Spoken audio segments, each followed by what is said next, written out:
in South Africa. The objective of this webinar is to serve as an open and participatory forum where changes in provision of clinical care that occurred during the pandemic, the COVID-19 pandemic, and those lessons learned and best practices that were identified can be shared in a participatory environment. So no pressure here. So we come with clinicians from both institutions. We come with, and we will present it a little bit later, from the Clinic Hospital of Barcelona and from Mediclinic. I'll introduce myself. I'm Dr. María Insua, and a senior clinical advisor at the TB and HIV program at the CDC, the US CDC here in South Africa. So let me just do a little bit of housekeeping and inform you how this is going to work. So this webinar is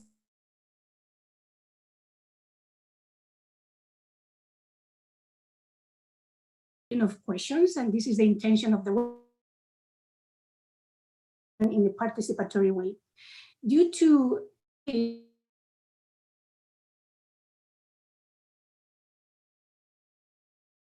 I embedded here another platform, that is the Slido platform. Please see the link of the www.slido.do and click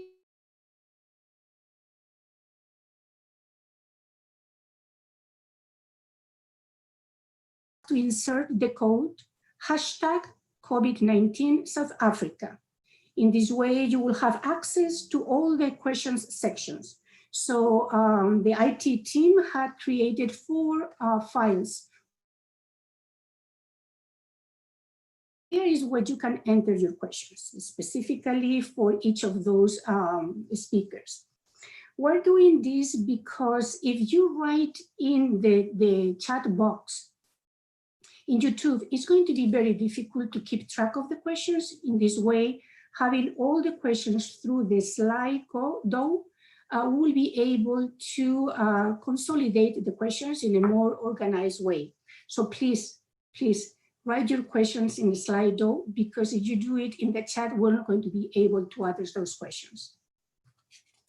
So the IT team, what is going to do working in the background, is going to be monitoring those questions. If you find that the question that, you write your question, but if you find that the question that you want to ask is already there, please just click the thumbs up. In that way, the IT team is going to be able to monitor how many votes or thumbs up that question have, and they are going to prioritize based upon that. This is in order to give more transparency to the questions that you may want to ask. What else? It may be possible that due to the volume of questions, we don't know at this moment, but since it's in YouTube, we expect to have a high volume of questions.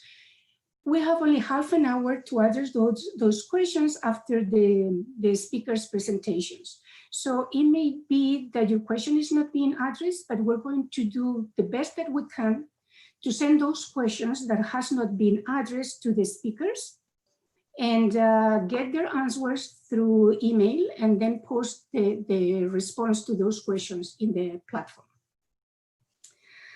So just to remind you, please again, just to go to the Slido if you want to post a question.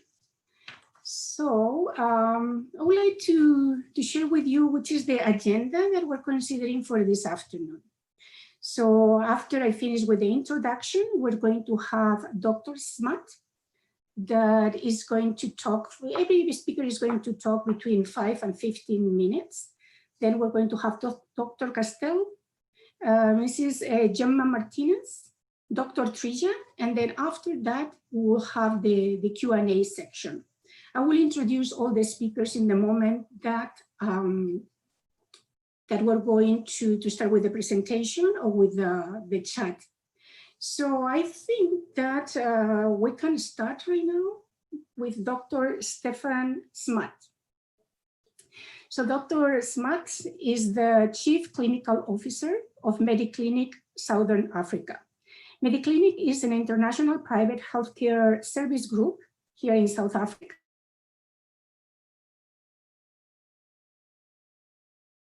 Region. And in South Africa, I think that they count with approximately 4950 hospitals with approximately 8,700 inpatient beds. So Dr. Please, the floor is yours. Welcome. Thank you very much, Maria. Thank you for the kind introduction, and thank you very much for this opportunity to share the lessons that you have from Spain with your colleagues in South Africa. So we appreciate this collaboration. I thought just to give some background on the healthcare landscape in South Africa, then a quick bit of background on Mediclinic for those of you that are not familiar with Mediclinic, and then just a quick update on the experience within Mediclinic with COVID-19. I don't want to take up a lot of time because I do want to leave most of the program for us listening to your experience in Spain. So just from South Africa as a healthcare landscape, we have an estimated population in South Africa of 59 million people.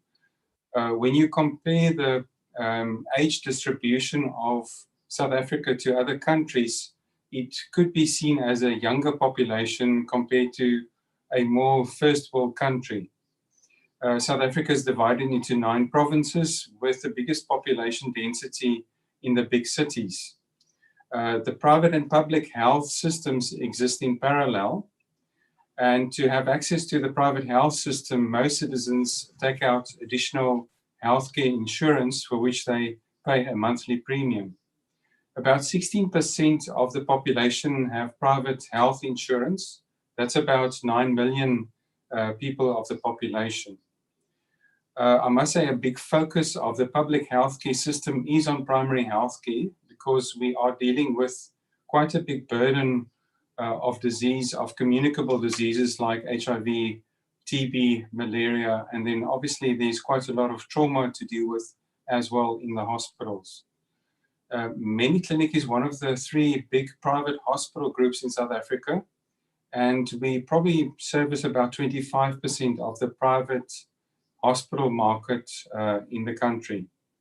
We do have 3 hospitals in Namibia as well, a neighboring country, but as you quite rightly said, we've got 50 hospitals in South Africa, but we also do have day hospitals and some clinics. Mediclinic was started in 1983 by our founder, Dr. Edwin Herzog, and today it has expanded to an international company with 77 hospitals in 4 different countries, 50 hospitals in South Africa, 3 in Namibia, 17 in Switzerland, and 7 in the United Arab Emirates. The total number of beds in South Africa, round numbers 8,500 about, with about 12% of those beds are ICU or high care, and our number of ventilators in excess of 800. We actually have 16,000 employees, and then most of our hospitals in South Africa are focused on acute care, and we offered specialized services to the community and to the referring general practitioners. Our hospitals vary in the size from some of the big hospitals that have in excess of 400 beds to smaller hospitals that have about 30 beds, which is in the minority. I think by law, Mediclinic is not allowed to employ any of the doctors, and therefore we provide the infrastructure, nursing staff, pharmacy services, but then rely on our doctors as independent service providers to treat patients in our acute care setting. Now, I think with regards to our experience with regards to the COVID, it is a bit delayed with regards to where we are with regards to the development of the pandemic when compared to countries like Spain. We probably lag about a month to 2 months in some countries. But we started our own preparation in February of this year. We have learned quite some valuable lessons from hospitals in other countries, especially the countries where we actually have hospitals as well, like Switzerland and the UAE. The first case of COVID-19 was confirmed on the 5th of March in South Africa. And our first admission to a Mediclinic hospital was on the 10th of March in KwaZulu-Natal. Our country was placed on a quite strict lockdown on the 26th of March, which lasted until the end of April, and then at the start of May, some of the measures were relaxed. So the current statistics of how many cases we have in South Africa, we have 151,209 confirmed cases, with a daily increase in the last 24 hours of close to 7,000 new cases being reported. The number of mortalities so far in the country, totaling 2,657, a daily increase in the last 24 hours of 128. Recovered cases, 73,543, and active cases, 75,009. I think the biggest concentration of COVID-19 cases are in the 4 big provinces, being the Western Cape, the Gauteng, Eastern Cape, and KwaZulu-Natal. And the differing doubling rates per province is indicative of how they are evolving differently with regards to the pandemic. Currently, in all our hospitals, we have 517 cases admitted, of which about 210 is in ICU or high care, and about 90 of those cases are on mechanical ventilation. I think we've learned a few lessons the hard way. It's always very helpful to learn from other hospitals in a very practical setting. We do read up a lot, look at all the news articles, but it's actually very valuable to actually talk to colleagues that have actually had a real world experience and can actually share their lessons. So I think some of our biggest challenges have been keeping up with the rapidly changing regulatory environment, which the government actually imposed on very short notice, that actually impacts our ability to provide a service to our community and patients. I think one of the other challenges is actually making sure that our healthcare workers are safe and healthy and are happy to provide the service within our facilities. We have had some quite significant challenges making sure that we have adequate supply of specialized, especially ICU nurses, to look after ventilated patients. I think I'm going to stop there with regards to some of the challenges, just to say that we value this opportunity tremendously, and I would like to hand back to you, María. Thank you very much. Thank you very much, Dr. Smuts, for the excellent overview of the situation in South Africa and for the ingenuity that you showcased, just identifying those challenges. So hopefully our counterparts in Spain can provide us with some valid information. So having said that, we're going to move now to Dr. Castells. Dr. Castells is the medical director of the Hospital Clinic of Barcelona, and he's a tenured professor of gastroenterology at the University of Barcelona Medical School. Welcome, Dr. Castells, and the floor is yours. Thank you, Maria, for the introduction. Thank you very much for Dr. Smuts for the introduction of this webinar, because it allows me to have an idea of the situation. Let me share my screen with you. Just 1 second, please.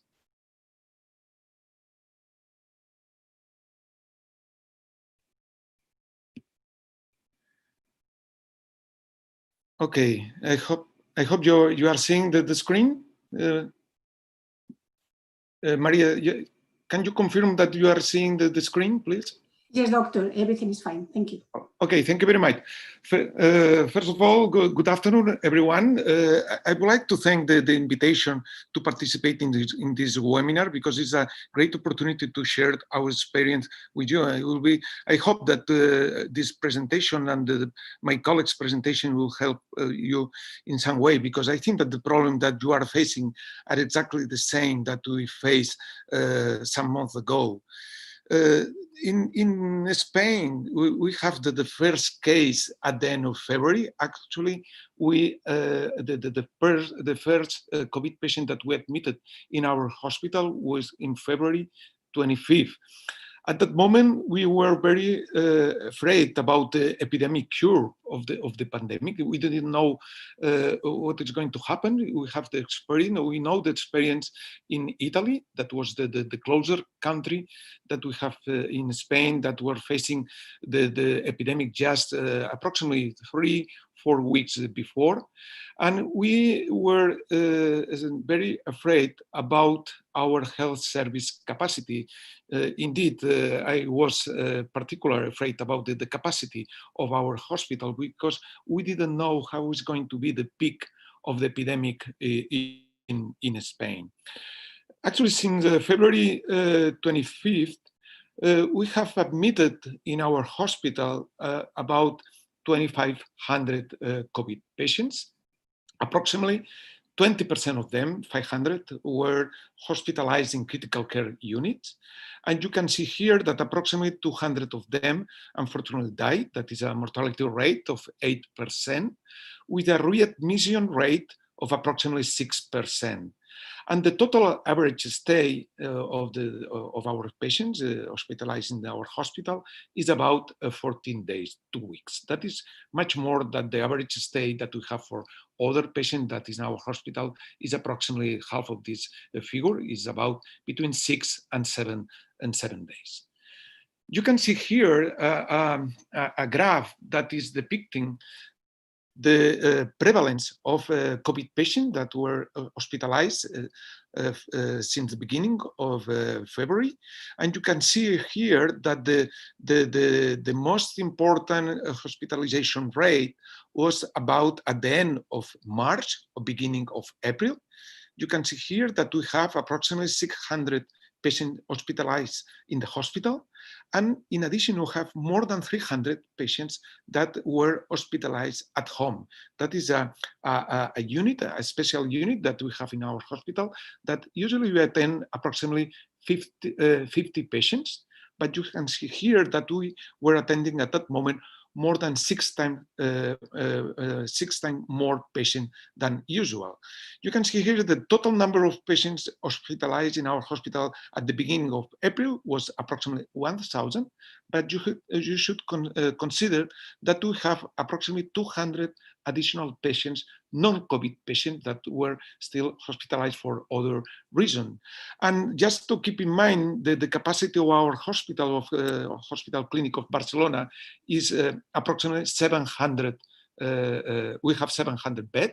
That means that the capacity that we have at that moment is approximately 500 more patients than usual attended in our hospital.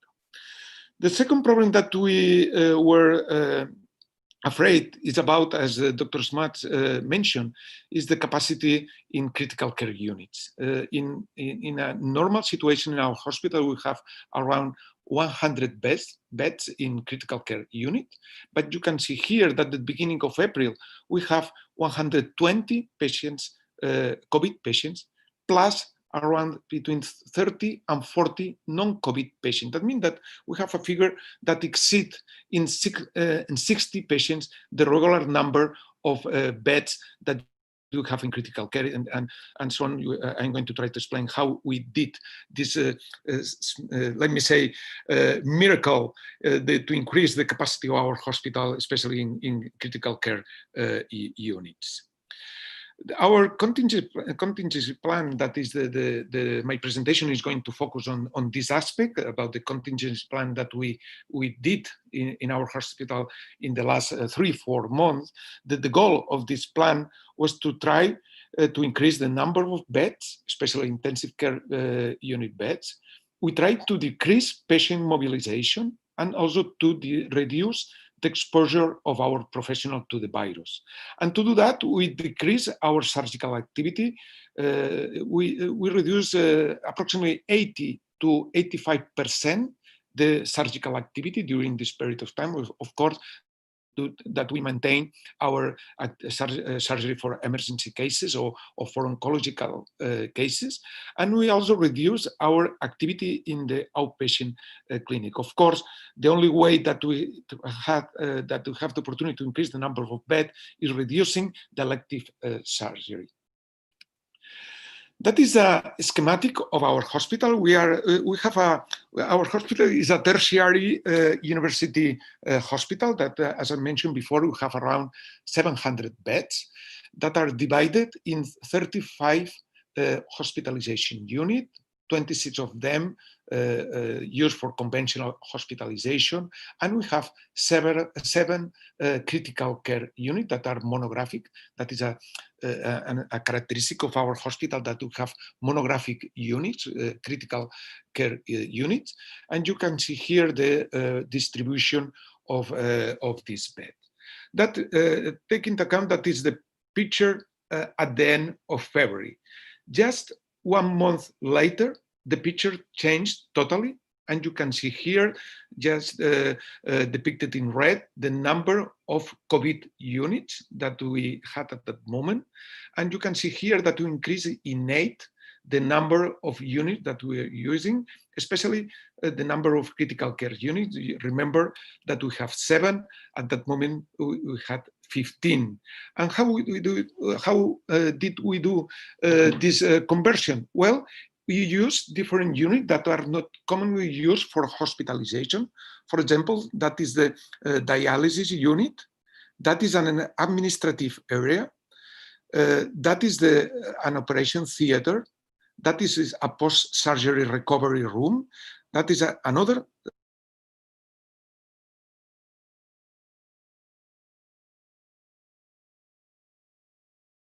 post-surgery hospital, we call day hospital. I'm not sure that is the proper name in English. Is a place where we're administrating some drugs, but in an outpatient regime. That is the way that we increase the number of our units in the hospital. But we didn't have enough, and we have to establish some collaboration with other hospitals around our hospital. I mean, smaller hospital, community hospital, some of them private. Our hospital is a public one. I didn't mention that before, but we established a collaboration with 4 private hospital around our center. That it was allowed because the Spanish government allows all private centers to be mobilized for being used for hospitalization, just in a similar manner as any other public center in Spain. Besides this collaboration with private hospital, we also use a hotel. We call this project Health Hotel, Hotel Salut in Catalan. That is the use of conventional hotels. This one is the one that was allocated to our center, that is placed approximately 500 meters far away from our hospital. And that we could use this hotel as a community hospital. But to this end, we have to adapt all rooms. You can see here that we were installing some oxygen in rooms, because as you know, these patients has a very high requirement of oxygen, and we have to adapt this hotel to attend this kind of patient. In this hotel, we could hospitalize up to 400 additional COVID patients. And we also were preparing this health pavilion. That is the name of this program. That is let me say, it's like a campaign hospital. That is like a military hospital that was placed in a pavilion, in a sport pavilion, that with a capacity of 250 patients. That fortunately we didn't have to use it. It was prepared, as you can see in these images, in this image, but we were not need to use at the end. We have enough with our hospital, with the private hospital collaborating with us, and with the hotel that I mentioned before. Probably, as Dr. Smuts mentioned, one of the challenge that we have to face at that moment is to have enough professionals to attend all these different units. And of course, we tried to reduce, as mentioned at the beginning, to reduce the exposure to the virus. And we start using teleworking for all professionals that can use this modality of work. And we segment all clinical teams. We call twin teams, just to split the clinical teams in two parts. One of them working at the hospital, in some cases for 1 week in different turns of 12 hours, and the other team working at home as a backup, just in case of the team that was attending patients in our hospital became infected. The other thing is the other challenge is to have enough capacity to cover the new hospitalization units. We recruit the staff, and I have to mention that all physicians that were attending COVID patients at the front line were volunteers that offered to attend this patient. We didn't need to make mandatory to professionals to stay in this unit, and I have to mention, because I'm really grateful of the all professional physician and nurse of our hospital that were volunteering to attend COVID patients during this period of time. As I mentioned before, we have to change the working condition, establishing 12-hour terms. We have to reorganize some care activities, and we have to recruit additional physicians and nurses, because we didn't have enough to attend this so large number of beds. We recruit senior medical residents that were finishing his or her residency training. And also researchers, I mean medical researchers that are devoted only to research, but they offer also to go back to clinical duties. And we're also using students from our med school, the nurse program, and the pharmacy that were hired as a health assistant. As a students, they couldn't be in contact with patients with virus, but they offer some support to physicians that were at the front line.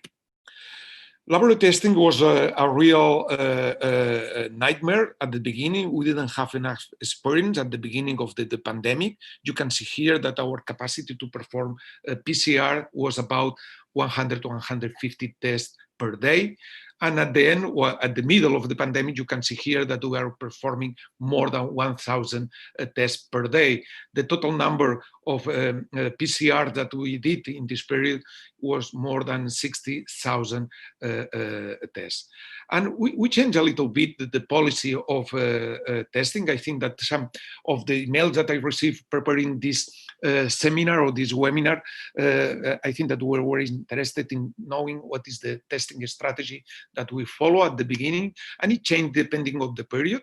You can see here that at the beginning of the pandemic, that when we have very few cases in the hospital and the incidence at the population level was limited, we tested only patients that we suspect that has a COVID because of the symptoms, and we didn't test non-COVID patients in whom we did not suspect COVID, and we didn't test the elective patients that were admitted to the hospital. However, in the second period, when the number of patients that were attending in our hospital was very high, we were admitting at that moment approximately 100 new cases per day at the emergency room, and the incidence of the pandemic, or the incidence of the infected cases at population level was very high, then we decided not testing individuals in whom we suspected the COVID, because we accepted just clinical and radiological and laboratory criteria for considering that the case was a COVID positive individual. But on the contrary, we want to make sure that those individuals that were admitting at the hospital for other reason, they didn't have a COVID infection. That means that we turn to test those individuals in which we didn't suspect this disease, in order to make sure that they didn't have a COVID infection. And in the last period, that is in the last 2 months, then we are testing everyone in the hospital. We are testing cases that we suspect COVID because the incidence at population level decrease, but at the same time, we want to make sure that all patients that are admitted to the hospital, that at the moment I have to mention that approximately 3/4 of the patients admitted in the hospital are not COVID patients, because at that moment we are at the end of this epidemic curve, and I hope that we will not have to attend a new outbreak of the disease, but who knows what is going to happen in the next month. But at that moment, we are testing everyone that is admitted to our hospital. We also change a little bit the flow of patients admitted through the emergency room. At the beginning, when we have very few cases, we use a high isolation box that we have in our hospital. Our hospital is a referral center for emergency diseases. We had these boxes that we started when was the epidemic of Ebola some years ago, and we have a special intensive care unit devoted to infectious diseases. At the beginning, we admitted patients that are coming to the emergency room. We attended in this high isolation box, and if this individual has to be admitted, we use single rooms. Our hospital is a public one, I mentioned before, and most of our rooms are double, but we are using a room only for a single patient, because we didn't know at that moment if we can share or we can admit 2 patients infected at the same room. But just a very few days in front, we can see here that when we have many cases, we didn't use the high isolation box anymore. We have attended in the regular emergency room. We have to create a pre-admission unit, because at that moment we use conventional PCR that it lasts for 6 to 12 hours to have the result. That means that we have we need this unit to attend this patient until we could classify them as infected or not infected. And of course, we start using our double room for 2 patients in each room. I mean, 2 infected patients or 2 non-COVID patients. And at that moment, we are not using the isolation box. Fortunately, we don't need at that moment to use the pre-admission unit, because in the last 2 months, we have fast PCR tests available, and we have the result of this PCR in 1 hour. That means that we can classify this individual from the emergency room to admit this person to a COVID or non-COVID sector of our hospital. Just finishing my presentation, that is a very difficult, I want to mention in this slide, one of the challenges that we were facing at that moment is when we were afraid of the shortage of some unit, the intensive care unit, or the shortage of some resources like the ventilator, that we, at that moment, we are not sure that we will have enough resources for mechanical ventilation for everyone that need this resource. We established the ICU triage, that is a score to classify the therapeutic limit of our patient. That is the first time that in our hospital we use this score to classify patients according to their expectancy, and it was a very difficult it's very difficult task that we did at that moment, and we asked for the support of our ethical committee in order to approve this measure that you can see here, that we established a score that range between 1 and 9, depending of some characteristic that you can see here: the age, depending of the age, the patient receives a different score.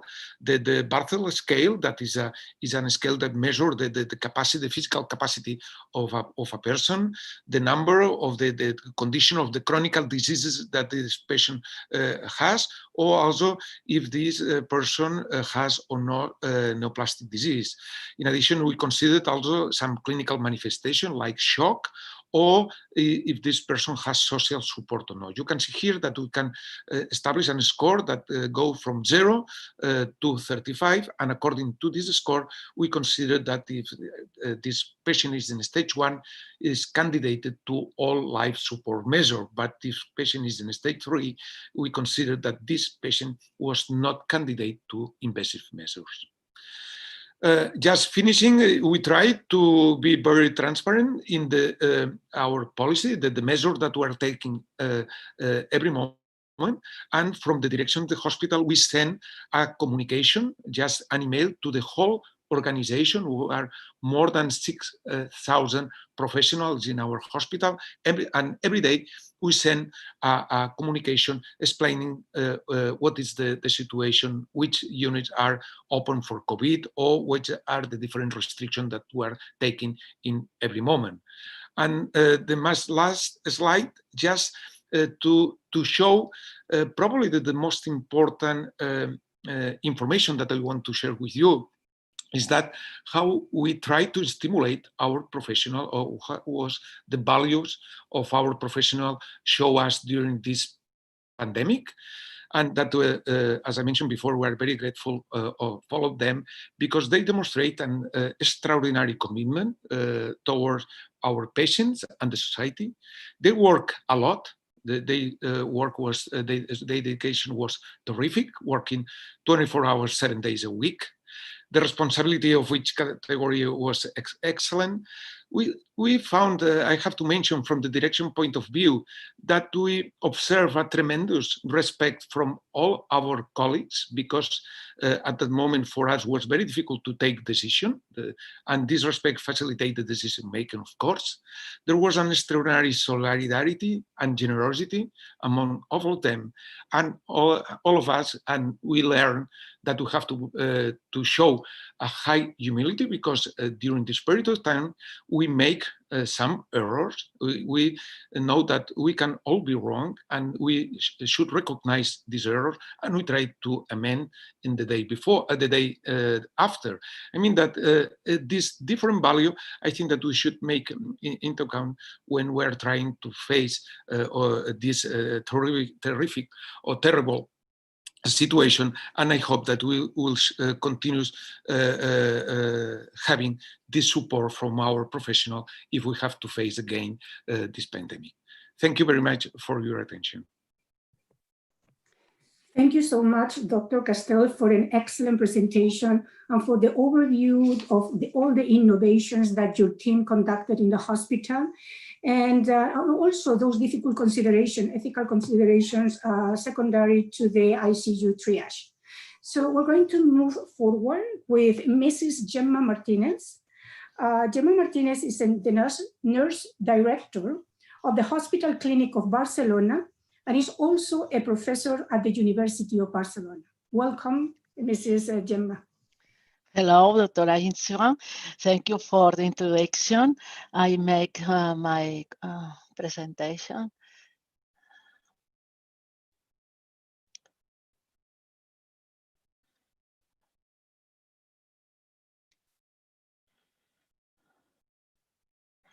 You see? Yes. Okay. As explained, Dr. Castells, I explained you how all of them make the operational and the strategy of the communication of all our teams. We make a lot of things during this period of the epidemiology, and for the organization, all the teams in the hospital, we have near 600 workers. We create the crisis committee, that the principal function of this committee was executive and cross-sectional in all our institution.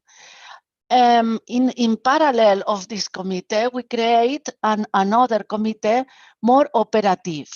The members of this committee are experts, physicians, experts nurses that work all the teams, clinical teams, clinical terms related with the epidemiology, with the care of the patients, the treatments, and another things that we must to do. Here inside, there is nursing and advanced nurses, for example, nurses of control infection, the head of nursing, the area of internal medicine and infections, and nursing expert work health of work health inside this committee. And in parallel, we have another committee with all the responsibilities in the institutions. My hospital is organized by areas of knowledge. And we make a representation in this committee of every one of these areas, because that show Dr. Castells, the hospital have during the epidemic 2 areas: the area not COVID, and the area COVID. There is in traumatology, gastroenterology, not only COVID or not COVID. And in this technical committee includes a representation of the professionals, the first line professionals. All of these committees have an objective, that the information goes vertical and horizontal, because it is more important that all the workers have the same information. The committee crisis is formed for the medical director, is the director, the Dr. Castells, that you know them, him, and nurse director, responsible of human resource and emergency department, preventive and medicine and epidemiology. Dr. Trilla is with us. The communications department, because we have a lot of pressions, internals and externals of different departments of communications. The coordinator of the operations committee, and the coordinator of expansion areas that Dr. Castells said, for example, health hotel, private hospitals, etc. The operations committee, it's coordinated by Dr. María Nicolás. It's an expert in critical care and in medicine, in internal medicine. But there is another experts, physicians and nurses that I say you after. The technical committee is formed for every one of the different responsibilities of all the areas in the institute, in the hospital. It's more important because we have we take a very quickly decisions, and it's more important the velocity, the quickly of to make all the things that we must make in different space of the hospital, and with a lot of professionals. The professionals change more skills of them, because we make an adaptation on time, online, in every moment. Okay, and you have these members in this committee. I want to make those two professionals very important in this crisis. One of them is this personnel, the general coordinators on duty.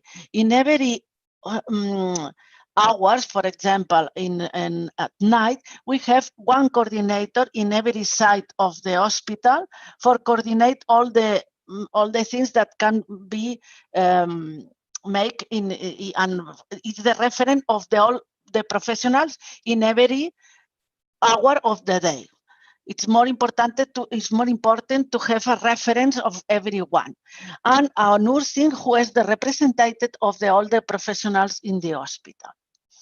Every day, that says Dr. Castells, we make a committee the crisis committee make and a mail for all the workers, and the nurse director make with that another with all the specification orders of affected this collective. The nurse director not only is the director of nurses, it's inside in my direction physio trainers and social workers, social educators, and other professionals that work with the nurses and physicians medical teams. All our strategy is work for to make different areas in the hospital that Dr. Castells says to make a protection for the patients, but of protection for the workers. And all the hospital change a lot of sites and a lot of units change.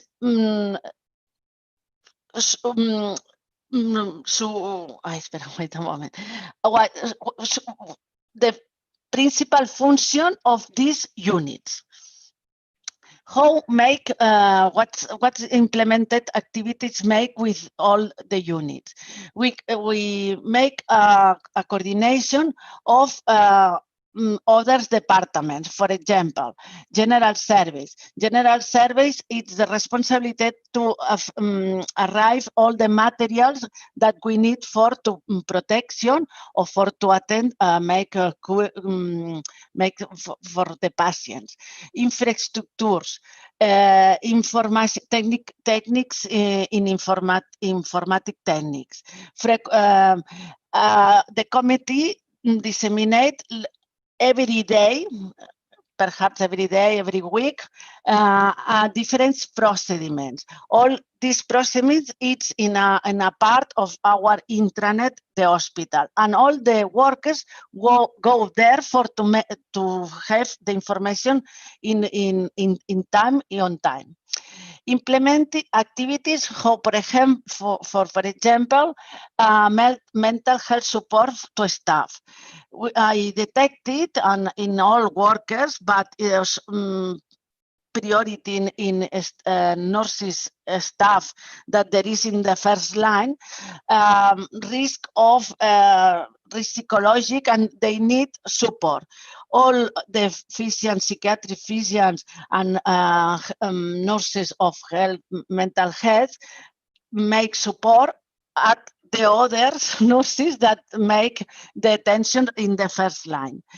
Another activity is and very hard activity was the distribution of the materials. The coordination of social workers and physiotherapists, coordination of the sales circuit. This circuit is very important to have an exquisite order, because in the first time of the epidemic, not only in our hospital, in the other hospitals, there is some problems with the disease circuit. Here, I have an idea that our nurses, specialists in transplant coordination, make a support at the nurses staff in the units of hospitalization to make all the gestions of the diseased patients. And another thing that we work a lot was the communication strategy with the families. It's forbidden to arrive the families in the hospital during the first time in the epidemic. And the patients are sad, and the nurses with another professionals make the support with a program that says approaching distance with this program with tablets and mobiles to help to the patients and professionals and make a communications with the family.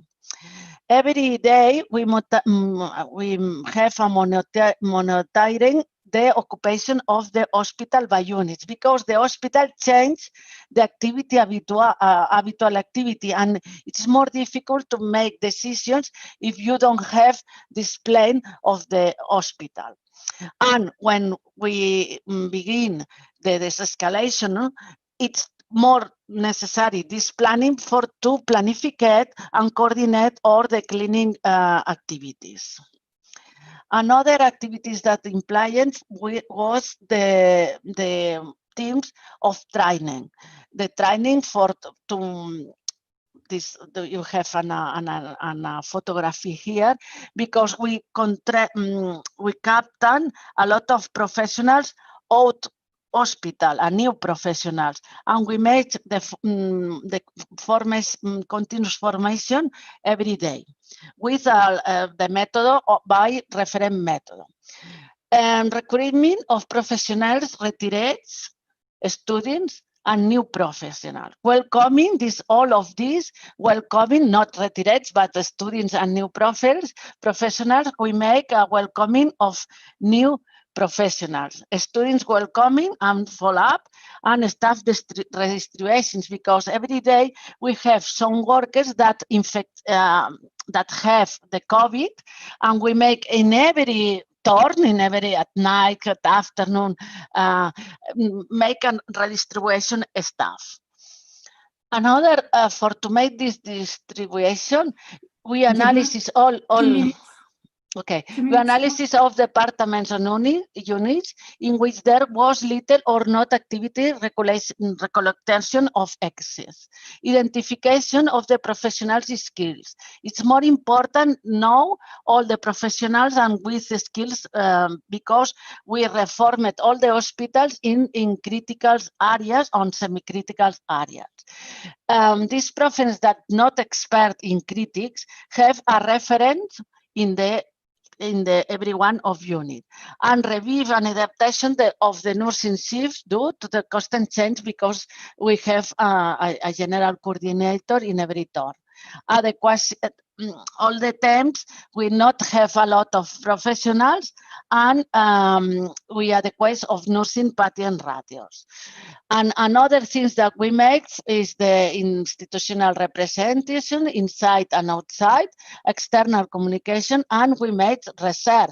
Here in the hospital there is 200 projects of research. There's some ones of the nurses all made research, and every day we have a contact, medial contact with all my team. Some slides to make the census of all the professionals in different moments, and every day we make a congratulations at our teams, because we must to want a good team with values more intensive. They work all together, a very good team, and I would show some congratulations to them. When Dr. Castells and me explain these things, I was finished our presentations with these words: calm, caution, support, coordination, and confidence. Thank you for all. Gemma, thank you so much for an excellent presentation. It's very clear the good teamwork that you have. All those letters, that's fantastic. And thank you very much for just highlighting how important it is to have the cadre of nurses participating in management and containment strategies. Thank you again. So we're going to be moving now with our last speaker of tonight, Dr. Trilla. Dr. Trilla is the head of Preventive Medicine and Epidemiology at the Hospital Clinic Barcelona. He's also the Dean Medicine and Health Science School at the University of Barcelona. Welcome, Dr. Trilla, the floor is yours.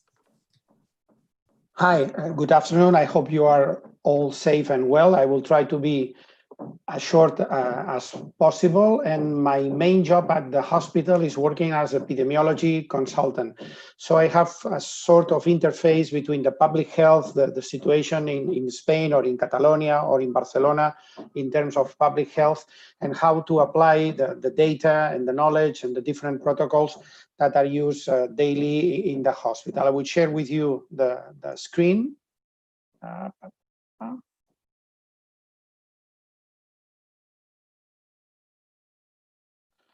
So I will just be very fast about a review about the epidemiological update and the prevention of control here in Catalonia and in Spain. This is a kind of classic epidemic curve. This is the epidemic curve of the COVID-19 disease in Spain, close to 300,000 cases, close to 30,000 deaths at the time being, one of the hardest hit countries in the world in the proportion and absolute number of deaths. But now we are at the end of this curve, fortunately, by now. So instead of thousands of cases, we now have hundreds of cases, and even some days, even less than 200, 150 cases in the whole country at the present time. As I mentioned, we rank among the 10 or 15 hardest hit countries as far as to now. This is a changing, a movement scale, but as you can see, some big countries like the United States, some small countries like Belgium or Ireland, and some Nordic countries like Sweden or the United Kingdom is also in the rank together with Spain in number of cases of COVID-19 per million inhabitants. We start with a containment strategy. We believe wrongly that all cases or most of the cases should be imported ones from China, from Singapore, from Hong Kong, from Italy even, and we focus only following national guidelines and international guidelines, trying to then identify those imported cases. It does not work. The public health system cannot copy with a high number of patients that are not from imported cases, because we are pretty sure that we have already ongoing community transmission since the beginning, with a lot of asymptomatic patients that we don't know at the time they exist.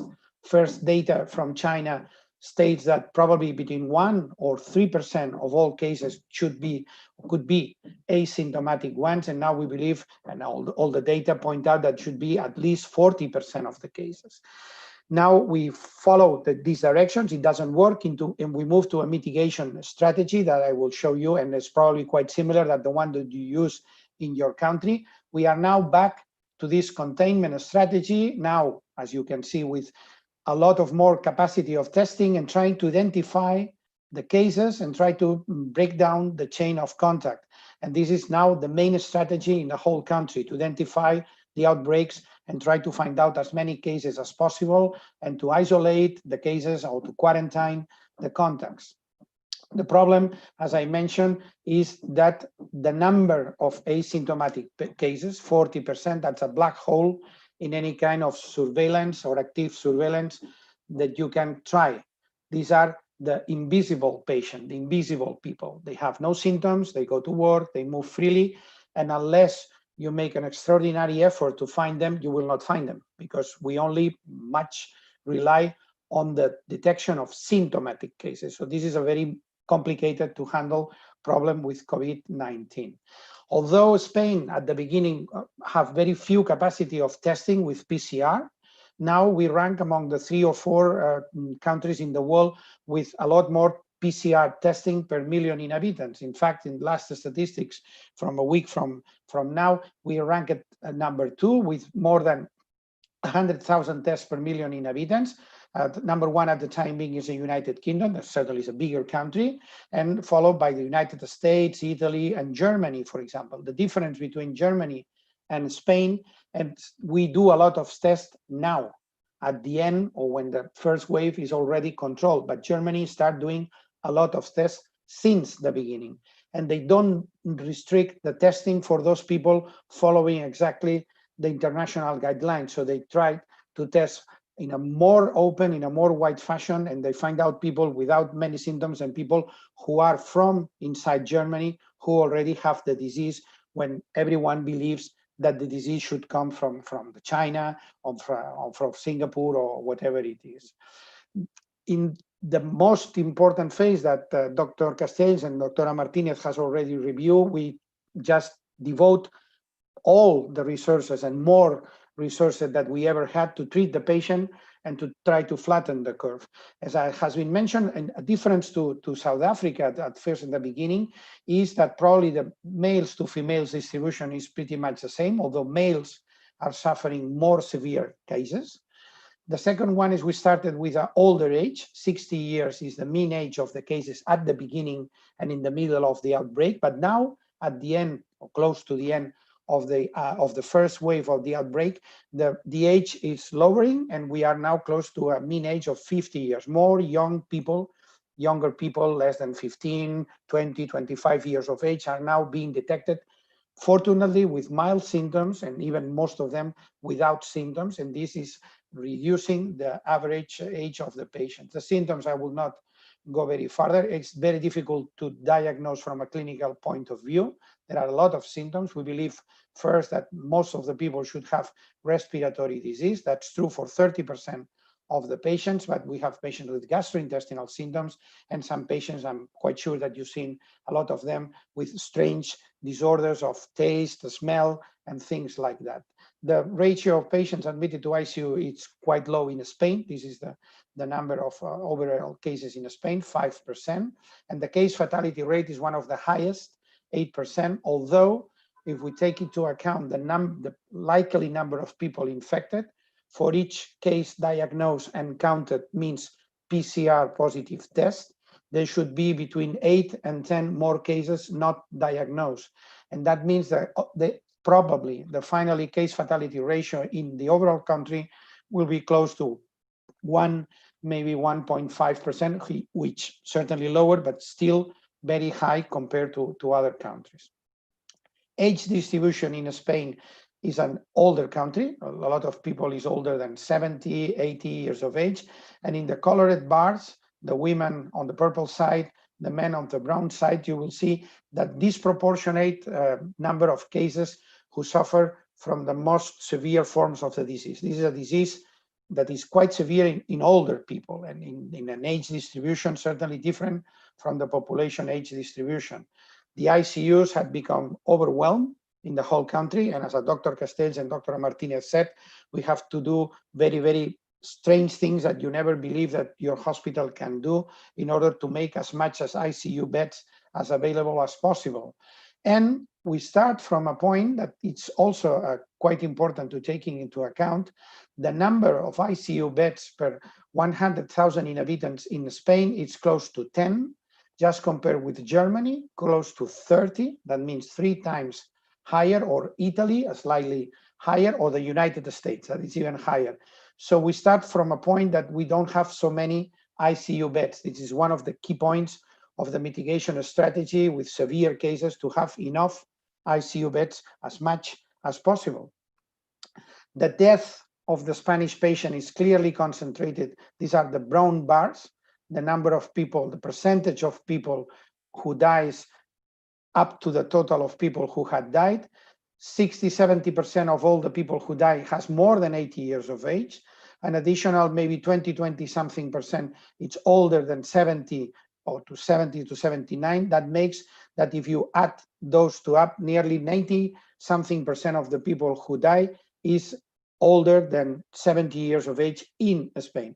The good news is that the lower the age, the younger the age, the lower the number of people who is already in ICUs or who is already having severe forms or die of the disease.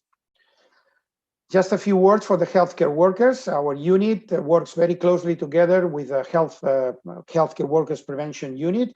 And in Spain, this is one of the most striking features of the outbreak. We have 25% of all COVID-19 cases are cases in healthcare workers. That's a quarter of all cases are those who to be attributed to the healthcare work. That means close to 40,000 of healthcare workers infected up to date. Fortunately, only 10% of them had been admitted in the hospital, and even more fortunately, less than 1.1% were admitted in the ICU. notwithstanding, we have to mourn more than 70 deaths among nurses, doctors, and all the healthcare professionals up to now in the country. And I believe, fortunately, not in our hospital, although we have some days that we are just praying that the morning after we will have enough PPI for everyone. In most or in some hospitals around the country, there has been a lot of days with shortage of PPIs, notably in the long-term care facilities. Long-term care facilities is another very terrible aspect of this outbreak. A lot of people infected, a lot of people dying, and this is not a healthcare facility, so people is not prepared to handle this high number of cases in long-term care. But the photograph shows a situation who has been a matter of control of problems and a political issue. There is not enough PPI during the most hard days of the epidemic for all the healthcare workers. We go through a very stringent lockdown just a few weeks after the epidemic starts. This is an image of one of the main streets in Barcelona, the Ramblas, who goes straight forward to the sea. Usually this street is full of people, and it was very devastating for us to see that no one, except very few people, is working or walking, or just everything is closed. You have to stay at home for at least a couple of weeks without many things that you cannot do during the hard part of the lockdown. A modeling study from the Imperial College in London said that at least this is probably the more effective measure that we can just choose. Without a vaccine, without effective treatments, just the protection measure and the lockdowns. And using this modeling that came out from the Imperial College in London, it said that in Spain, we probably avoid close to 500,000 deaths just by the lockdown. In some countries like France, even close to 700,000 deaths. So it works. And in the model, it's supposed that we have been able to avoid a lot of people at a high cost, notably for the economy, of course, but at least the main aim was to save lives, and I think that the lockdown has been successful in doing so. A very interesting thing that I shared also with Dr. Smuts before the beginning of the webinar, and this is a very different epidemic depending on where you live. The more populated, the more movement there is in a town or in a country like Johannesburg, Cape Town, Pretoria, Barcelona, Madrid, London, New York, a lot of people who are more prone to be infected. This is a seroprevalence survey of the country, a sample, representative sample of more than 60,000 Spanish citizens. And you see that after the first wave, the central part of the country, that means Madrid mainly, and the area surrounding Madrid, has prevalence rates of 10, 12, 14%. Barcelona, who is close to the second one, is below 7%. But there are some parts of the country, either in the north, either in the south, and certainly in the islands, that have prevalence surveys of less than 2, and even one close to 1. So the situation in the country could be very, very, very different. For example, here in Catalonia, where we live, in Barcelona, 7%, few miles south, less than 2%. So people have very different pictures how the epidemic affects them. Madrid and Barcelona, the hardest parts of the country hit by the outbreak. But still, living in New York, in London, in Madrid, in Wuhan, where everything starts, in Boston, in Stockholm, or in Barcelona, the prevalence surveys said that maybe less than 20% in the best of the cases, and mostly less than 10% of the people, at least measured by the antibodies response, is infected and should be considered to be immune. We believe that herd immunity will be something closer to 60%. So a bridge too far to rely in herd immunity to control, at least in the next years, this kind of outbreak. And I will finish with this photograph. This photograph was taken in another hospital in Barcelona. I think that it's easily understanding. In Spanish, it's called Hospital del Mar, that means sea hospital, because it's just a street away from the sea. This is the Mediterranean Sea. And these are nurses and doctors from the intensive care unit of the Hospital del Mar that at the end of the outbreak decided to take a patient who's already been for a couple of months in the ICU, fortunately, supposedly recovering well, just to cross the street and put them in sunlight and see the sun. We all are very relieved to see these images. That means things seems to be a little bit more under control.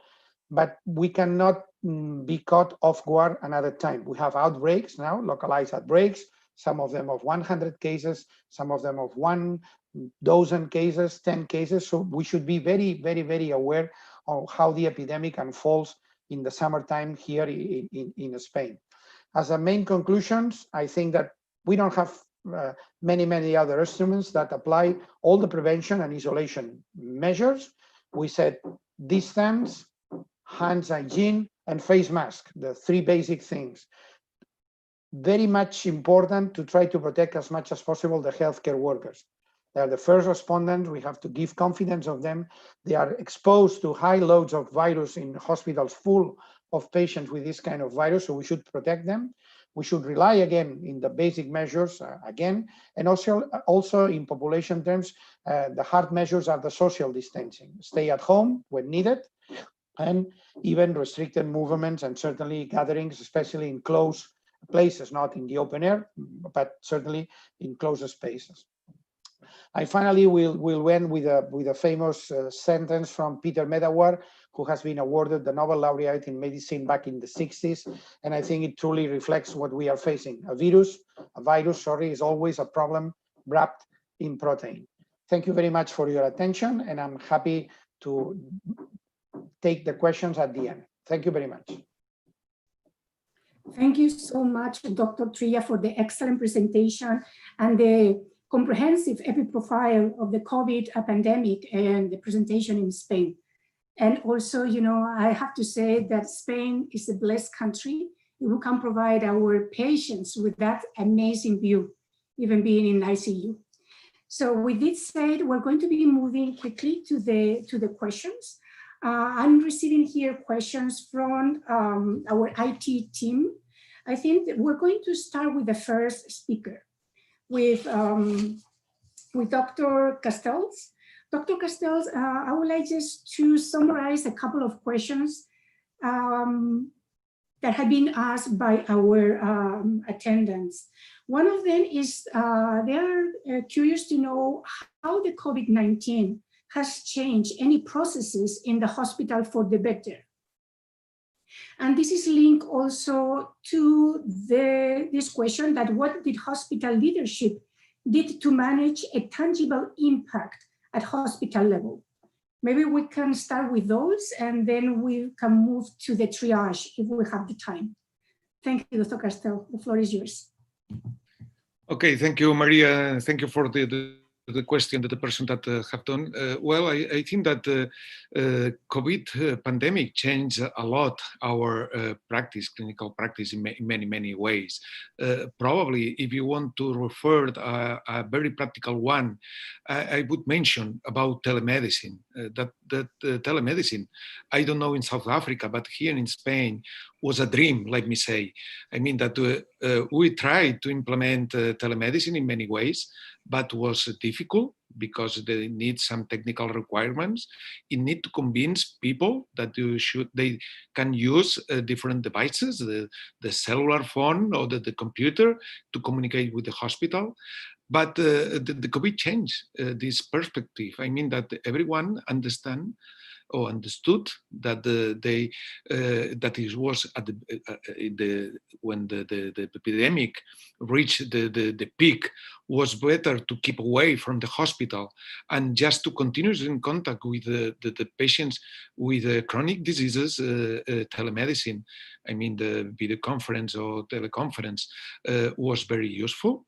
And at that moment that we are at the last part of the cure, as mentioned Dr. Trilla, and we are attending our patient in a presential manner in the hospital, we consider that it's better to continue using telemedicine for some patients.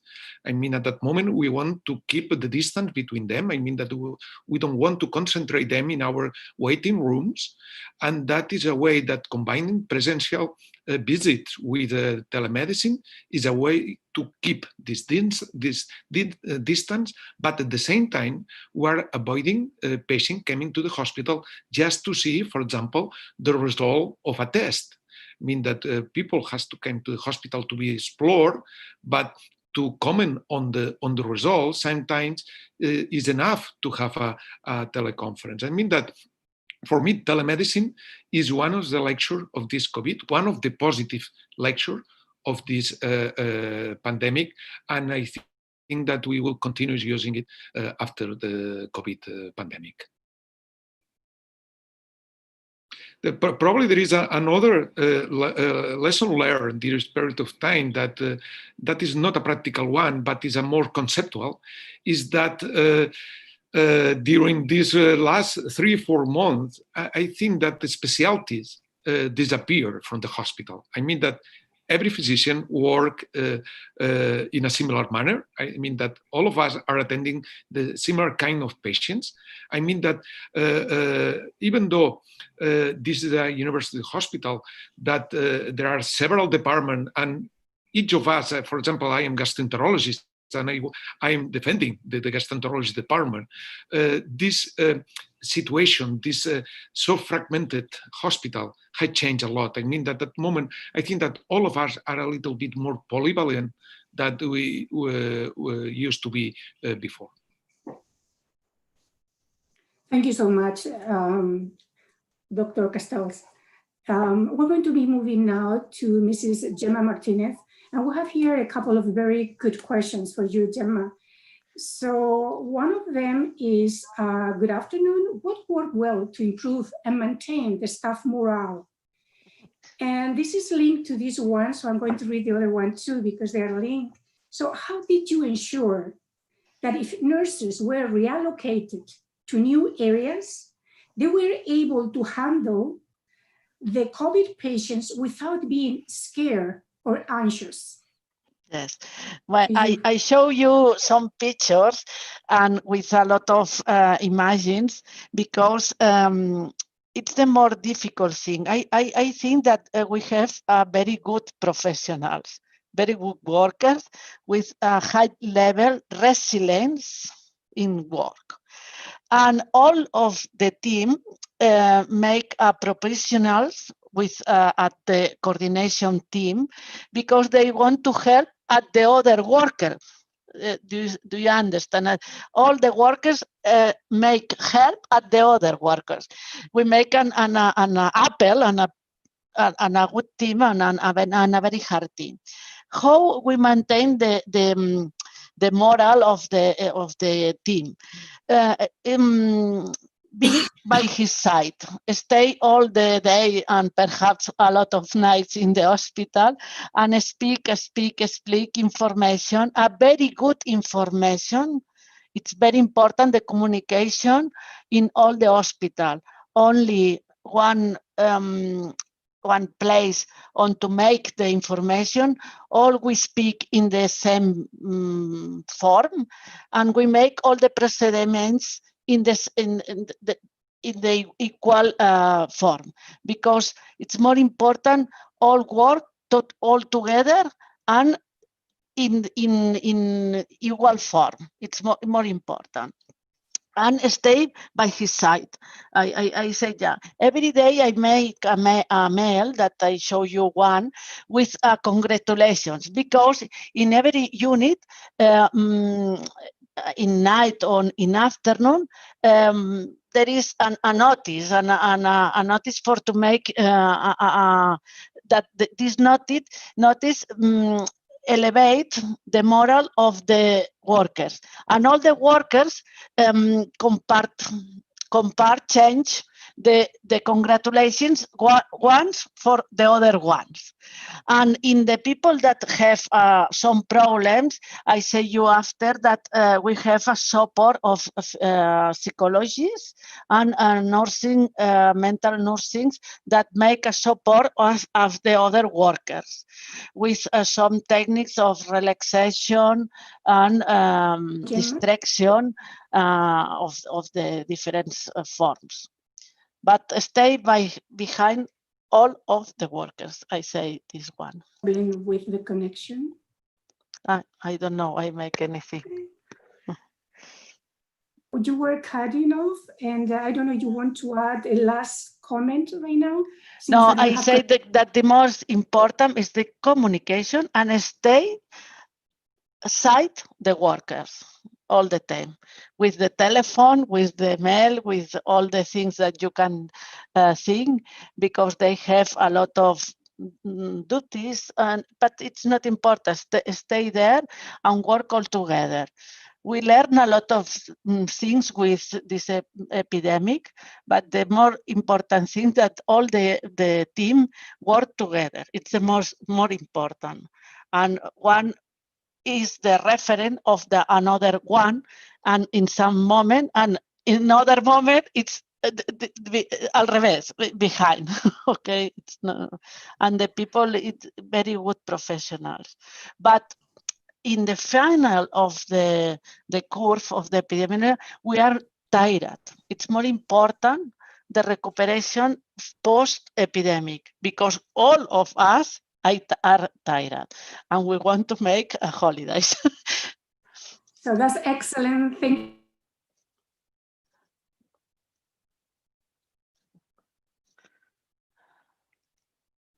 work and cohesion. So thanks a lot. We're going to be moving now to Dr. Trilla. Dr. Trilla, we're going to be asking you a difficult question. And this is related to the triage. So the question is, how did doctors make triage decisions on which patients to put in the ICU or ventilations or to de-escalate care? Sorry, this is a difficult one. And also this is linked to another questions. Where is specific software solutions developed to support the management of the patients in ICU triage for ICU admissions? I don't know if you have any software that could be used for this decision-making. Thank you. Thanks for the question. Certainly the triage one has been an issue throughout the pandemic, especially in the days that the ICUs are close to be overloaded. But at least I have to say with enough proud of our profession that we follow the guidelines from the ethics committee of the hospital. These are guidelines that are commonly used in a day-to-day decision of taking into account the survival probability, the age, the quality of life, the life expectancy, and many things that are used on a daily basis in the hospital to admit a patient with, I don't know, cancer, widespread cancer or a chronic disease to an ICU or not. And the only difference is that we have to do a lot of decisions every day. So we have to be very careful of doing these decisions as much as possible, following strictly those guidelines. And in case of doubt, there is a continuous support of the ethics committee in order to ask a difficult question. And certainly another thing that is commonly used over the outbreak is in case of doubt, the decision is made by none of the attending physicians. So it is an outside physician, also a specialist, who is not directly responsible of the patient. If there is any doubt, there is a sort of a referee that adheres to the guidelines of the committee and puts up front the best possible decision, as much as possible discuss with the family, who is not an easy thing because of problem communication. Sometimes we have to talk by phone and things like that.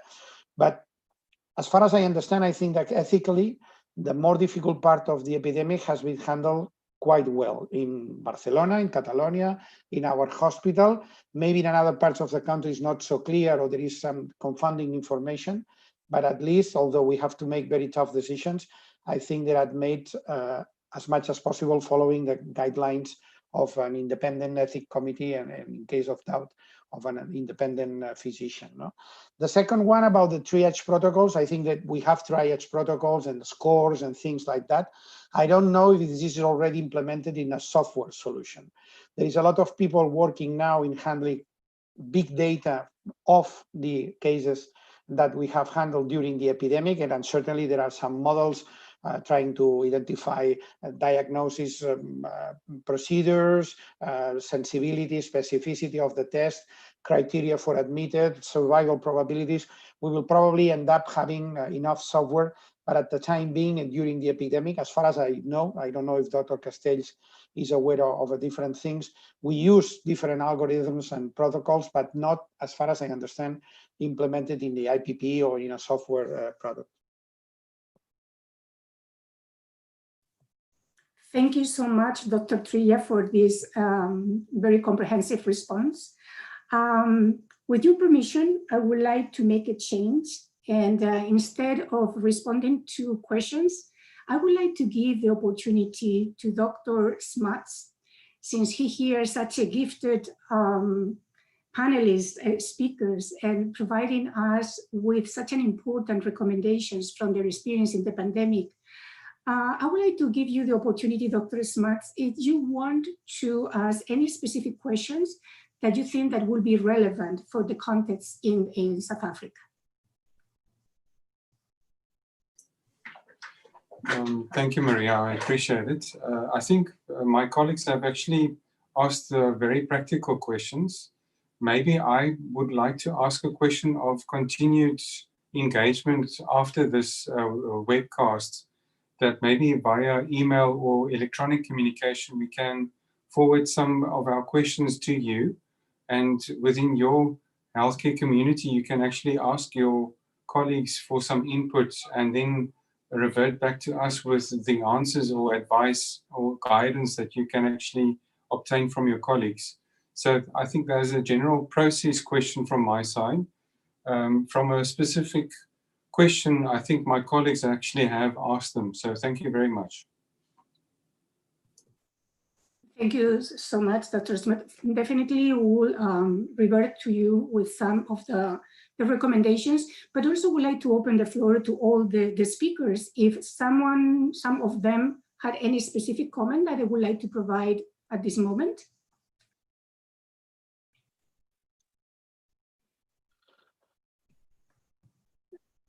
I think that it's very important to share experience. Experience could be very different from country to country. The health system could be different, the age distribution, I don't know, even the virus could be slightly different. We don't know. But at the time being, I think that we learn a lot. We learn things that we finally prove wrong. For example, in the side of the treatment, we are still a little bit confused about which treatment really works and which treatment doesn't work as well as we believe at the beginning, with very anecdotal data. But as soon as clinical trials are being published, we start knowing that some of the things that we have used at the beginning of the epidemic, we probably had no very much benefit for the patients. That's one thing. A lot of information going very fast, and it's difficult to handle, difficult to understand, and difficult to analyze. Also, as for my point of view, I believe that in South Africa, the situation could be different, but the epidemiological data quality are not very good over the pandemic. The public health system has become overloaded, and most of the time we have to navigate, to sail to an uncharted territory. So we don't know exactly what's going on. So this is an important thing, to have reliable information. And I would like also to add that it's an extraordinary experience, a hard one for any one of us who had worked very much together on a daily basis. Dr. Castells, Gemma, and other colleagues from the hospital meet every day at 8 in the morning, what we call the crisis committee, and we try to understand what's going on, which decisions have to make. I would like to thank both of them for their leadership and guidance, and certainly for a thing that I believe that Dr. Castells has stressed, what I would like to emphasize again. We make many mistakes, but we have been able to try to correct the mistakes as soon as we make it. So we were far from perfect, but we rely very much on the experience of the frontline workers. Sometimes are the natural leaders, sometimes as people that we don't know at the time being. We have not identified them, but they had been able to solve most of the day-to-day problems that have to be solved on the bedside, on the organization side, and making, I think, very good decisions that the direction of the hospital supports and give them, let's say, all the support to implement them. So it has been really a teamwork, and this is one of the things that I think all of us has very proud of. Not certainly not only in our hospital, in every other hospital and every other primary care center in Spain. I think it's a general feeling that we have working very closely together. And this is a good thing to be reminded, because there are other things that we forget very easily. For example, the distance, the hand washing, and the face mask is relaxing very much here in Spain. There's a lot of sun, a lot of hot, and we don't know that if the infection rate will increase in the near future, but that's life. So we have to live with the virus and try to copy with them the best that we can. Good luck to all the South African people, and I think it's an all English saying. They say, I wish you, or we wish you, Godspeed. Thank you for the good wishes, Dr. Trilla. Dr. Castells, any other word of wisdom before we close? Thank you, Maria. No, I fully agree with Dr. Trilla that I think that when we start facing this crisis some months ago, we have three difficulties. One, that we didn't know about the natural history about this disease, and even at that moment, we don't know everything about the COVID-19. The second was the problem about the shortage of material. That was a real nightmare at the beginning of the crisis. And third, but I think it's important, that we don't have guidelines, we don't have evidence-based solutions, and that, as mentioned Dr. Trilla, we made a lot of errors and mistakes, and we try to amend them. And I think that to correct these difficulties, I think is very important. The thing that we are doing today is to share the experience, because I think that the problems are very similar all over the world. And then, as Dr. Smuts mentioned, if you have other questions that we want to address us, it will be a pleasure to try to answer as fast as we can. Thank you very much, and good luck. Okay. Thank you.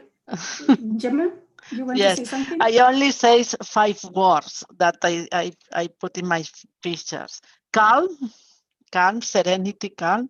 Caution, protect, mask, hand wash, that said Dr. Trilla.